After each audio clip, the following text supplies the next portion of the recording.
Welcome to Horror Audio Series, where the veil between worlds grows thin, and every whisper might be a warning. Here, we don't just tell horror stories. We summon them. Turn down the lights. Turn up your fear. The nightmare begins now. Some deaths refuse to rest. Some spirits refuse to leave. When the veil thins between the worlds, the soul possessor awakens. Welcome to Soul Possessor. Chapter 7. The Blood Pact Ritual. The night sky had no moon, no stars. It was a black void, a suffocating ceiling pressed tight over the ancient temple like a corpse lid nailed shut. The clouds above didn't move. They swelled and festered, thick like rotting flesh, spreading from the mountaintop like the bruises of decay. At the heart of the desecrated altar, Christina lay bound to the cold stone slab. No longer a girl, but a vessel. Her wrists were chained with thick iron links that pulsed with veins of darkness. The black metal dripping blood that hissed as it hit the stone. Her hands were purple, skin cracked and peeling as though burned from the inside out. On her bare chest, a mark had begun to form. A faint spiral, carved from beneath the skin itself, as if something deep inside her was pressing upward, trying to emerge. At its center, a single drop of blood had congealed, not running, not dry, just pulsing, like a second heart waiting to beat. The air was no longer air. It was still, hollow, like the breath had been sucked from the world itself. 3 figures stood around her, positioned at precise ancient angles, not randomly, but ritualistically aligned to points unknown. To the west, beneath the broken shadow of a withered arch, stood Lucy's mother, the priestess. Her veil trailed like smoke. Her robe dragged across the blood-stained floor, gathering dust and ash with each step. In her hands she held a porcelain bowl, brimming with a thick, tar-black blood. The steam rising from the bowl did not rise. It slithered, coiled, crept into the ancient crevices of the stone altar like living ink. Under her veil, her voice rasped, low and distorted, like someone chanting with a throat stitched shut and a mouth full of broken glass. From the blood of the traitor, from the body of the virgin, the devil's covenant. Awaken. To the east, the creature that had once been Master Lee knelt barefoot in the dirt, his cassock nothing more than a scorched shroud of ash and filth. His face remained hidden beneath a yellowed cloth, but the thing beneath it was far beyond human. In one trembling hand he clutched a rosary, not of beads, but of human eyes, bloodshot and twitching. Each eye turned in its socket as though watching a separate death. He did not speak, but the space around his mouth twisted as though something were breathing in reverse, sucking air from the world, praying in the unspeakable language of the damned. To the south, the most horrifying of them all, Christina's father, or rather, the thing that wore his flesh. His body was cracked from the belly up, deep black seams splitting his torso like bark torn from a tree. Inside, not organs, but black roots pulsed and twisted, veins of dead trees soaked in bile. In his grip was the bloodwood, a cursed relic once used to seal Satanus himself. Now it returned, not to imprison, but to release. Christina's lips were dry, her eyes barely moved, but she was not unconscious. The altar was feeding on her, drawing out her essence like steam from boiling skin. Each breath was agony. Each blink dragged her closer to death. Above, where the moon should have been, the sky tore open, a deep wound bleeding red. The clouds pulsed, and through them, A single crack of crimson light spilled downward like blood from a freshly sliced throat. Then it began. Mother Lucy raised the bowl high. Her hands trembled, not from fear, but ecstasy.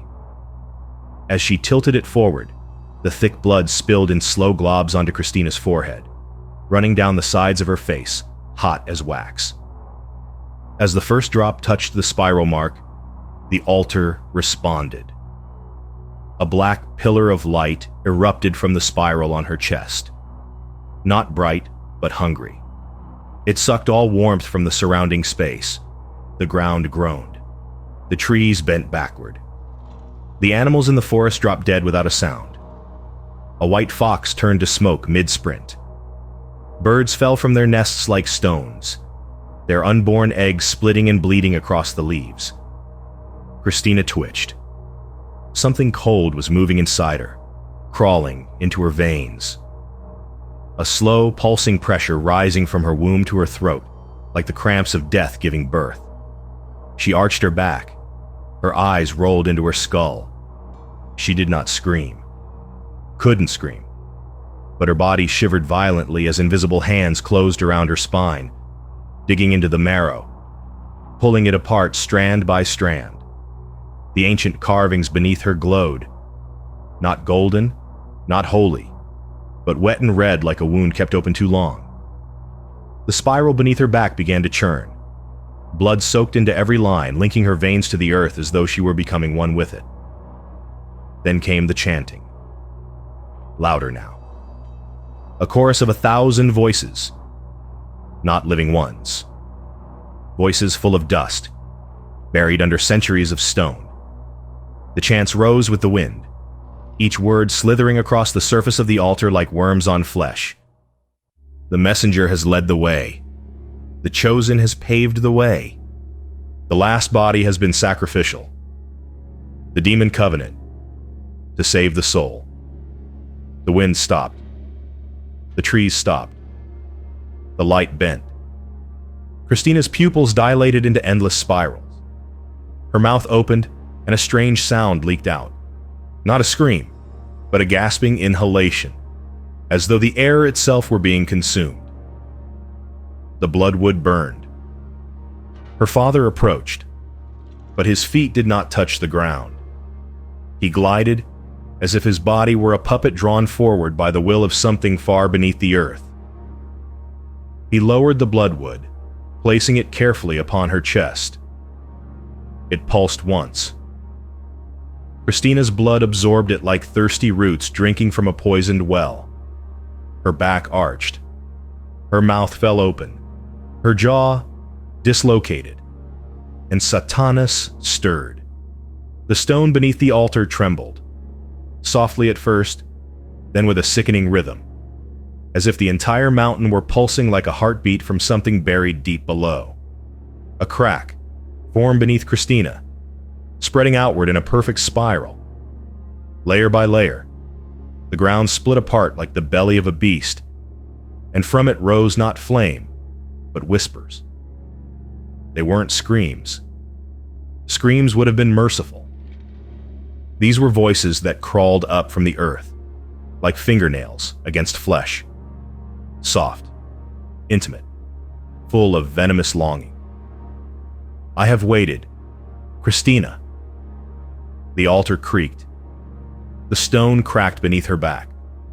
Thin tendrils of heat crawled through the spiral symbol, reaching into her spine like glowing veins. They wrapped themselves around her bones, her nerves, her memories, her identity. Christina tried to cry, but her voice was no longer hers. She tried to think, but her thoughts were no longer whole. The altar had hollowed her out, and something else was crawling in. From the edge of the ritual circle, her father raised both arms.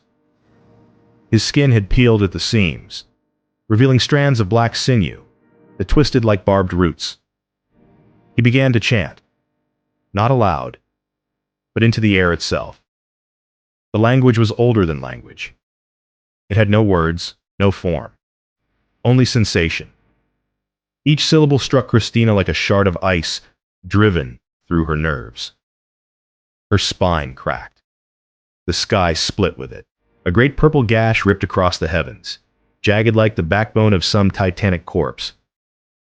From that gash, darkness oozed, not shadow, not absence, but a liquid, viscous dark that dripped like oil from the sky, soaking the trees, staining the temple roof, seeping into the stones with a hiss. Christina's chest rose one final time, then stopped. The sacrificial blade, crafted from obsidian and engraved with bone, was lowered to her skin. It kissed her chest, not with force, but with reverence. A single line opened just above the spiral, a wound so fine it barely bled, until the blood began to move on its own, crawling outward to complete the cursed symbol. The door of the soul has opened? The chant echoed from all corners of the world. Christina's body arched upward, a scream stuck in her throat. Her eyes rolled back, her teeth shattered from pressure, her ribs flexed and cracked. And from the depths of that suffering, Satanas entered, not as a ghost, not as smoke, but as essence, a will that seeped through the blood, the fear, the agony of betrayal. He did not break through her mind. He replaced it. In her dying vision, Christina saw not darkness, but blood, a sea of it, endless, churning, a crimson ocean filled with floating faces, distorted, eyeless, mouth agape in silent torment. Children, elders, women with missing arms, priests with split necks, all victims of ritual, of war, of damnation. They drifted in that ocean like leaves, never sinking, never rising, only eternally aware. Then he appeared. From beneath the waves, a face surfaced, enormous, smooth, a thing that could not be born, only shaped from hate. It had no eyes, no nose, just a stretched, glistening surface like the fetal skin of something half alive. Its breath was thick, like tar blowing across a battlefield. Your father locked me away. You will be the door to reopen it. Mortal body, receive my soul. The voice was not sound. It vibrated through the fluid, through Christina's mind, through the marrow of her bones. At the altar, Christina's hands twitched, then clenched. The chains around her wrists groaned, then cracked. Her fingers moved with purpose. Her body had awakened, but it was no longer hers. Black fire erupted from her spine. It burst from her mouth like smoke exhaled from a furnace. Her heart did not beat. It pulsed like a living coal. Her blood turned thick and dark, veins glowing like molten iron beneath her skin. Her eyes opened. They were no longer human. Deep purple, slit-pupiled, filled with spirals. They looked not outward, but through. They saw bones beneath flesh, lies beneath smiles, the very memories buried in others' minds. She opened her mouth, and Satanas spoke through her. I am looking back at this world. Her voice was inhuman, broken, like wind blowing through a skull in an empty tomb. And then the altar cracked. From beneath the stone, hands emerged, skeletal, thin, boneless fingers that didn't grab her but latched onto her shadow. The shadow flailed like a drowning soul, pulled downward by a force not of gravity, but of hunger. Christina screamed, but not with Satanas' voice, with her own. For one moment she was awake, inside the horror, like a prisoner clawing from behind her own eyes. She gasped, her chest convulsing, her soul screaming from the inside of her ribs. But it was too late. Satanas had anchored himself into her mind, into her flesh, into her shadow. Christina fell silent. No breath, no blink. Only the faint, rhythmic twitch of fingers ready to carve a god. She looked up, And where her soul once resided, now there was only his gaze. High above, the blood moon was split down the middle, like a butchered organ, its red light leaking across the sky like a wound that refused to close. And from below that bleeding sky, Christina rose. But she did not stand like the girl she once was. She unfolded bone by bone, joint by joint, each movement cracking, as if her limbs were being reset for a different kind of creature. Her spine straightened unnaturally. Her shoulders jerked into place as though pulled by invisible wires. Her eyes, those once soft brown eyes, were now two open wounds, shimmering pits of red that did not reflect light but consumed it. She stood at the center of the altar, motionless, her body steaming with an internal heat. She was not Christina anymore. She was the vessel. A deep rumble shuddered beneath the earth, and from her shadow rose the silhouette of Satanas, a mountainous form made of black smoke and blood, his outline shifting like fire in reverse. His eyes, hundreds of them, blazed red, gleaming like rubies submerged in boiling pitch. His mouth gaped open in a soundless roar, a cavern of darkness that pulled light, warmth, and hope into its throat. And then came the laugh. It was not a laugh of triumph, nor joy. It was the laugh of something older than sin, something that had waded through centuries buried in cursed earth, clawing its way through the souls of the dead. It spilled from Christina's throat, low, guttural, and soaked in shadows. It vibrated the bones of the altar, made the clouds writhe, made even the crows in the distant trees explode in midair. The body is perfect. Your blood is delicious. She ran her tongue along her lips slowly, savoring the crimson droplets clinging to her cheeks, the remnants of her own offering. Her tongue was too long now, forked at the tip like a snake's. She tasted death and smiled. Then she whispered almost gently, "I need one more step. Just a little more." Raising her hand, she summoned forth a curling stream of black smoke from the air. It wound around her fingers like a lover, slowly solidifying into a transparent blade. Neither metal nor bone, but something in between. Something born from shadows and bound in soul ink. With this blade, if she plunged it into her own heart, she would sever the final thread of her humanity. Her body would no longer be a gate. It would become a monument, an eternal temple of meat and blood for Satanas to reign through. But just as the blade began to lower, a scream cut through the altar. "Satanas! I will send you to hell!"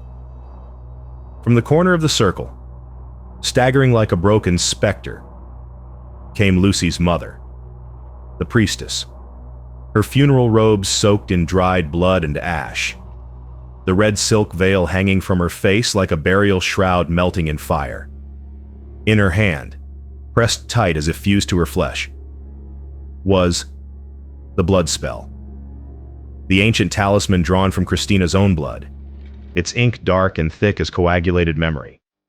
She had stolen it at the start of the ritual, hidden it, protected it, waited for this moment.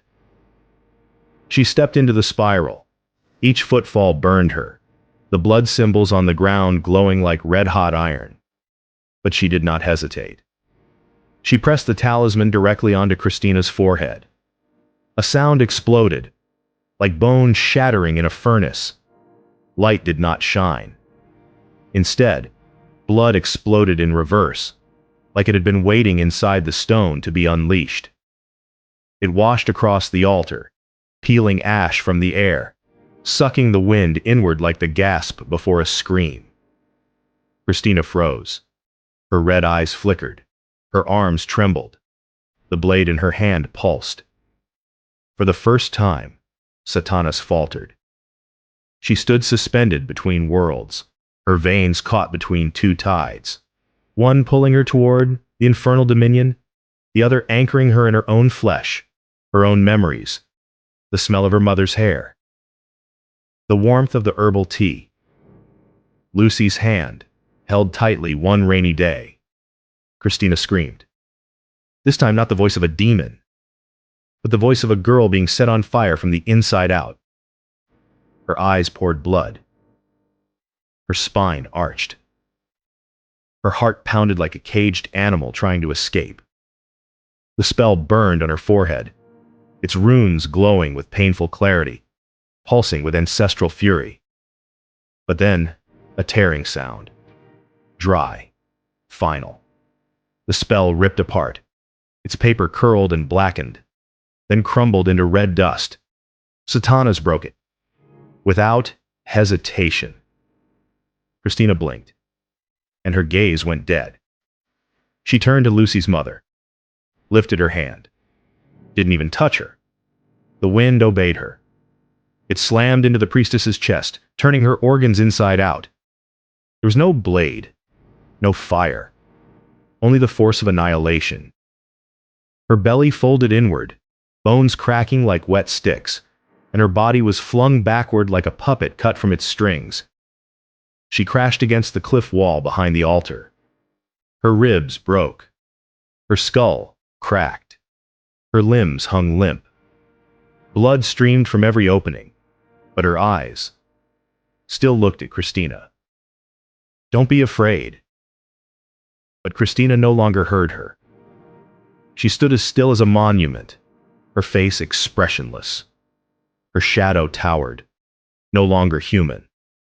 Satanas' form had fully emerged now, a skeletal titan of smoke and rage, mouth agape, swallowing the light of the moon and the warmth of the earth. The roar came next, not from lungs, not from throat, but from existence itself, a sound that tore the boundaries between realities, that stripped the leaves from trees, that curdled the clouds. No one can stop me. No one can stop me.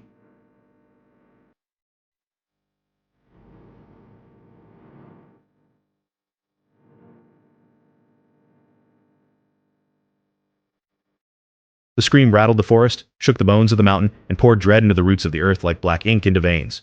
The ritual was complete. Satanas had returned, and Christina was gone. And Christina... That was Chapter 7 of Soul Possessor. But the nightmare has just begun. Secrets still hide in shadows. Spirits still hunger. And the demon is not done yet. Stay with us for the next episode. The true horror awaits. Possessor, but the nightmare has just begun. Secrets still hide in shadows. Spirits still hunger. And the demon is not done yet. Stay with us for the next episode. The true horror awaits.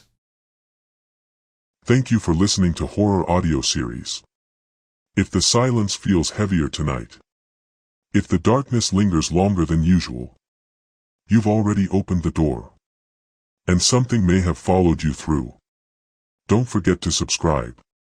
Because next time, it might be your story we tell. Sleep, if you can.